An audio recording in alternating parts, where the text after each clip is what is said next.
Good morning. Welcome to episode 64 of the Driller Newscast, a weekly update on the news and stories impacting the drilling and water industry. I'm your host, Brock Yordy, and this week we're going to talk Sackett versus the EPA with the decision that was just made in the Supreme Court. Next, we'll talk about states' reactions to that, and we'll wrap up by talking about the Chevron Doctrine. This is all very important to us, but before we jump into this, let's talk some safety. For this week's safety topic, it's June. It's time to start talking about lightning. What is your emergency action plan? What do we do when we have that mast up in the air? We're pulling a pump or we're drilling a well. We're working on geothermal. What is our emergency action plan? This comes from OSHA and the National Oceanic and Atmospheric Administration. Lightning is frequently overlooked occupational hazard. Employees who work outdoors in open spaces or on adjacent to tall objects or near explosives or conductive materials are vulnerable to lightning strikes. At-risk industries include construction, agriculture, telecommunication, and landscaping. Employers of outdoor workers should include in their emergency action plans a safety protocol for lightning according to the work they're on and how quickly these storms pop up. This includes information about how workers will be notified about lightning safety warnings and identified locations for safe shelter. That's right. We have to be able to put our people in safe shelter, and that's just not in a pickup truck alongside the rig. That means we need to be able to evacuate the site when possible. Employers also should post safety information about lightning at outdoor work sites and train workers on the following emergency action plans. Before outdoor work begins, employers should check the NOAA report at weather.gov or radio forecast for inclement weather. I like using the Weather Channel app. It does a great job of saying there's lightning this far away. How quickly should we start wrapping down? My rule of thumb, lightning notified by a cell phone or web device 10 miles out, it's time to start wrapping the job up. By 8 miles out, it's time to seek shelter. If we see lightning or we hear thunder, of course, we can do the Mississippis and we can determine how far away it is, but it's time to be wrapping that job up. We need to consider rescheduling work to avoid these hazardous weather. When working outdoors, supervisors and workers should keep track of weather conditions. Look for growing wind speeds and dark clouds, which can indicate an approaching storm. Immediately move to safer places if you hear thunder. Even if thunder is distant, it can still be dangerous. Move to a fully enclosed building that has electrical wiring and plumbing, which will conduct the electricity in the event of a lightning strike, and stay in shelter for at least 30 minutes after hearing the last round of thunder. Again, last year we had several individuals that were killed after a storm had passed through because we weren't 100% in the know that the storm was gone, though the weather had let up and it was time to get back to work. I know it's such an inconvenience. We're sitting in there and again, lightning hits and we start that 30-minute timer over, but it's for our safety. If buildings are unavailable, we need to move to a hard-topped metal vehicle with rolled up windows. If you're caught outside during a thunderstorm, NOAA's recommendations: avoid tall objects, open areas, water, wiring, plumbing, fencing, and metal objects.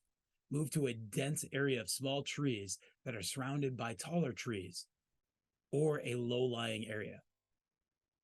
Do not seek shelter in sheds, tents, or porches. For the past 30 years, an average of 50 people have died annually from lightning strikes. Lightning can strike as far as 10 miles from rainfall. So what is your emergency action plan? We need to have one established because it is stated employers should have a written emergency action plan as outlined in 29 CFR 1926.35. That plan must include written lightning safety protocol for outdoor workers. The lightning safety protocol should inform supervisors workers to take action after hearing thunder, seeing lightning, or perceiving any other warning signs of approaching thunderstorms. It needs to indicate how workers are notified about lightning safety warnings, identify locations and requirements for safe shelters, indicate response times necessary for all workers to reach safe shelter, specify approaches for determining when to suspend outdoor work activities and when to resume outdoor work activities. It also needs to account for the time required to evacuate customers and members of the public and the time needed for workers to reach safety. A few years ago, we had the young man that was killed as he jumped back out of the truck to make sure that they were maintaining circulation on that rig. We cannot have this happen. This is why we're covering this again. Get your emergency action plan in place, get your smart weather apps, and be ready for some inclement weather because, again, climate change and extreme weather is our new normal. For this week's feature and the news, we're going right back to the Supreme Court. Sackett versus the EPA, the May 25th decision. I posted immediately that day after reading Alito's 88 pages of his opinion. And I think we need to drill deeper into this because this is a much bigger discussion that at its core is all about our voice being heard and who's advocating to protect groundwater and Mother Earth. On May 25th, the justices ruled unanimously for the Sackett's Idaho property. Everybody sided for the property owner despite the presence of wetlands or not. However, the justices were split 5-4, led by Alito's opinion that wetlands can only be regulated if they have continuous surface connection to larger regulated bodies of water. He was supported by Justice Roberts, Justice Thomas, Justice Gorsuch, and Justice Barrett. Justice Kagan wrote in her opinion that the court, through its recent rulings on the Clean Water Act and Clean Air Act, has appointed itself as the national decision maker on the environmental policy and has not allowed the laws to work as Congress intended them to. She writes, because that is not how I think our government should work. More because it is not how the Constitution thinks our government should work. I respectfully concur in the judgment only. Justice Kavanaugh supported her by stating, by narrowing the Act's coverage of the wetlands to only adjoining wetlands, the court's new test will leave some long regulated adjacent wetlands no longer covered by the Clean Waters Act, with significant repercussions for water quality and flood control throughout the United States. This is a very astute thing for Justice Kavanaugh to say when we look at the extreme weather and the flooding and everything that is happening year after year. We can no longer predict the weather effectively, and understanding that that tailings pond on that private properties owners could get flooded out and run into a clean body of water, impacting groundwater, impacting streams. Justice Sotomayor and Jackson also supported Kagan. I want to dive deeper into Alito's opinion. It starts with, the EPA argues that water is naturally read to encompass wetlands because the presence of water is universally regarded as the most basic feature of the wetlands. Consider puddles, which are also defined by ordinary presence of water, even though with few would describe them as waters. This is bad. Ephemeral streams. We see the flood mitigation that we're working at right now, debris flows. It's a poor interpretation to go this direction. He continues, this interpretation is inconsistent with the text and structure of the Clean Water Act. Beyond that, it clashes with background principles of construction that apply to the interpretation of the relevant statutory provisions. Under those presumptions, the EPA must provide clear evidence that it is authorized to regulate in the manner it proposes. An overly broad interpretation of the Clean Water Act's reach would impinge on this authority. The area covered by the wetlands alone is vast, greater than the combined surface areas of California and Texas. And the scope of the EPA's conception of the waters of the United States is truly staggering when this vast territory is supplemented by all the additional areas, some of which is generally dry, over which the agency asserts jurisdictions. Life cycle of water, everybody. Particularly given the Clean Water Act's express policy to preserve the state's primary authority over land and water use, this court has required a clear statement from Congress when determining the scope of the waters of the United States. In sum, we hold that the Clean Water Act extends to only those wetlands that are, as practical matters, indistinguishable from waters of the United States. This requires the party asserting a jurisdiction over adjacent wetlands to establish first that the adjacent body of water constitutes waters of the United States, a relatively permanent body of water connected to traditional interstate navigable waters.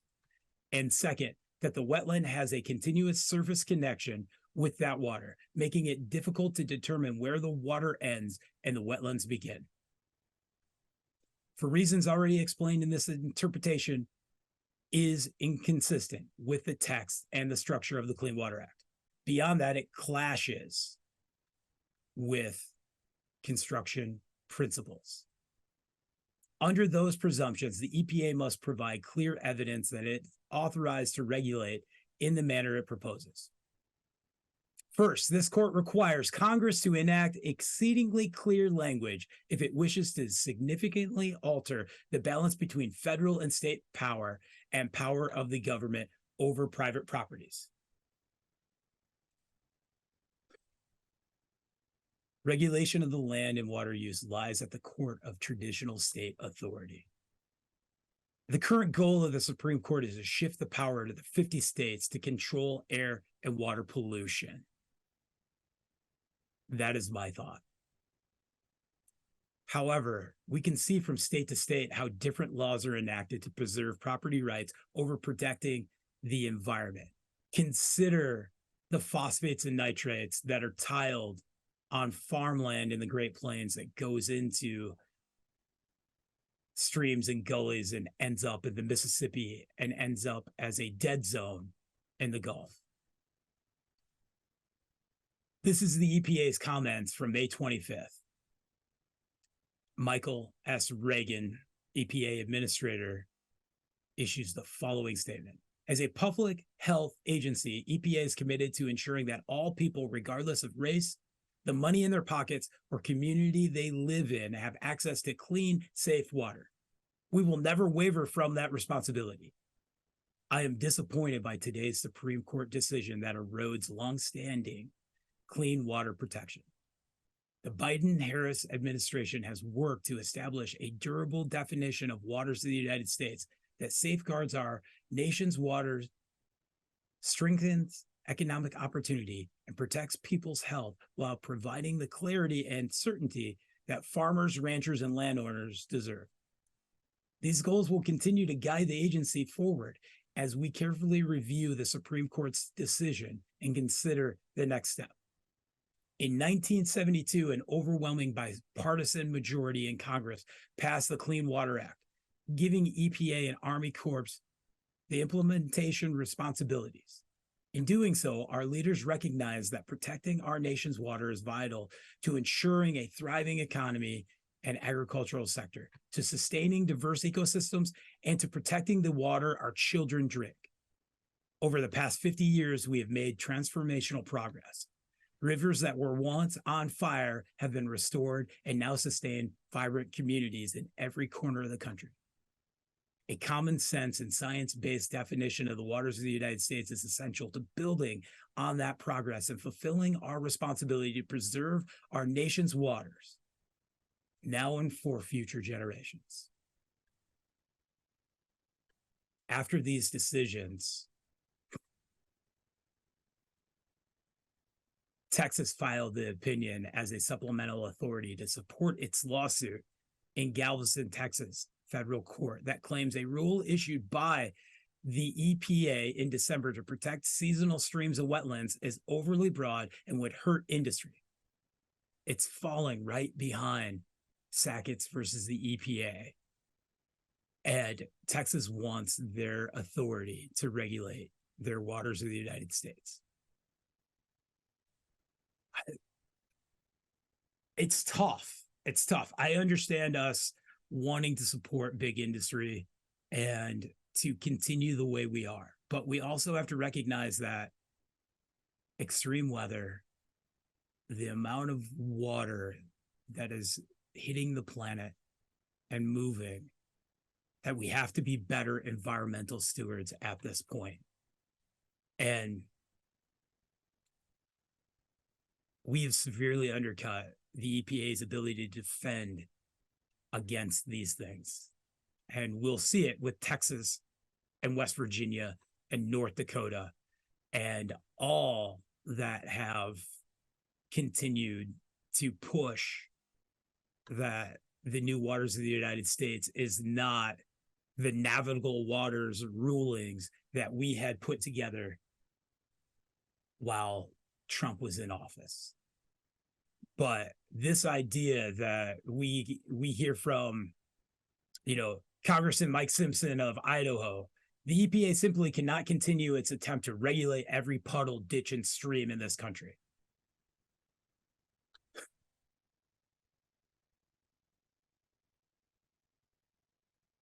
We have to do better, and that means going to our elected officials and working towards the right water policy if we're not going to allow our federal agencies to protect us.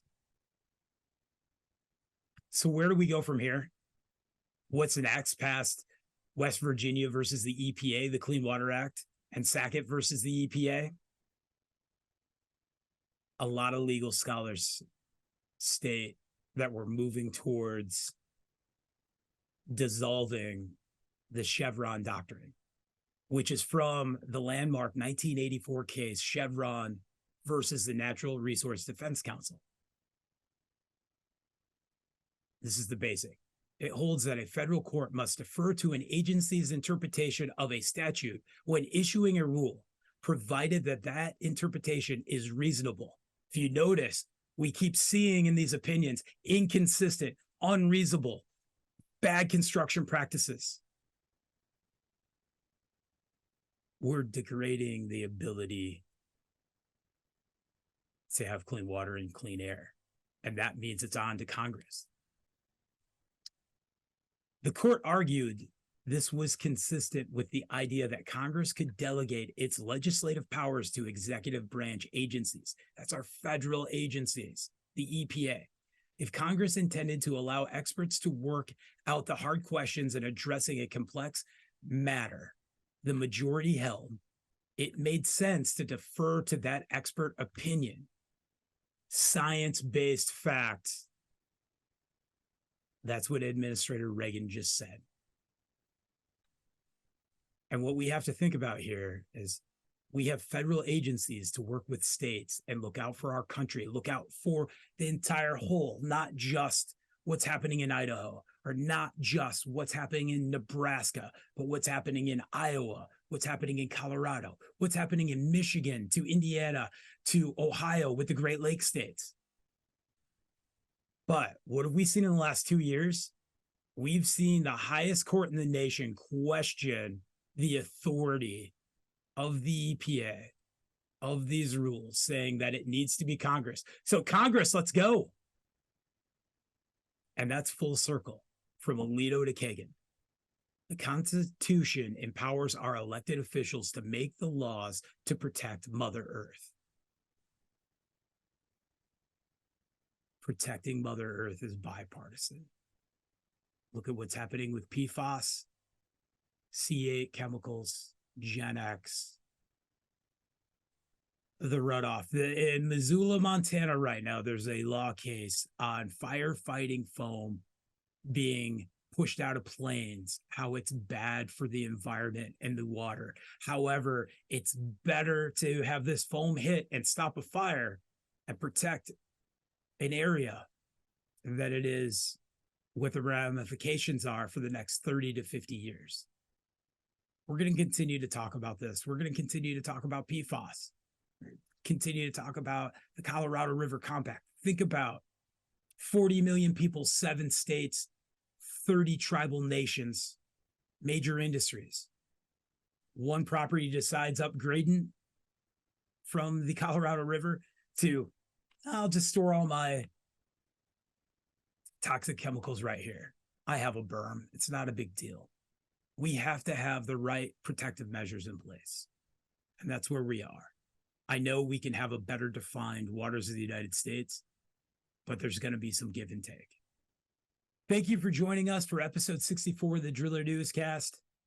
It's a lot to take in. I understand that. Let's make sure we're protecting our people in lightning. Let's continue to make sure we have the right elected officials advocating for clean water, clean air, and protecting Mother Earth.